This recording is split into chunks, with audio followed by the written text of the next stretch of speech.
আমার মার বাপের বাড়ি রানীচন্দ্র। আমার মার বাপের বাড়ি গল্পে লেখিকা তার মায়ের সঙ্গে নৌকায় করে মামার বাড়ি যাওয়ার এক রোমাঞ্চকর অভিজ্ঞতার কথা তুলে ধরেছেন।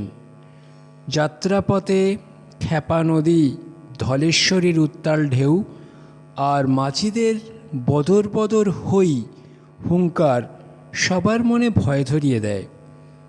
ধলেশ্বরী পার হয়ে শান্ত ইছামতি নদীতে মাঝিরা গুণ টেনে নৌকা এগিয়ে নিয়ে চলে।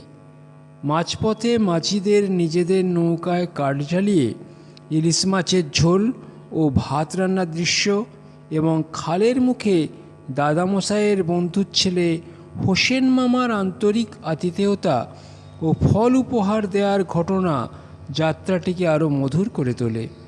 অবশেষে বর্ষার জল ভরা বিল পেরিয়ে নৌকা যখন দিদিমার বাড়ির ঘাটে পৌঁছায়, তখন পুরো গ্রামের মানুষ পরম আনন্দে তাঁদের বরণ করে নেয়। মূলত বাংলার চিরায়ত রূপ, রোমাঞ্চকর নদীযাত্রা এবং গ্রামীণ মানুষের আন্তরিক ও সাম্প্রদায়িক সম্প্রীতির এক অপূর্ব চিত্র এই গল্পে ফুটে উঠেছে।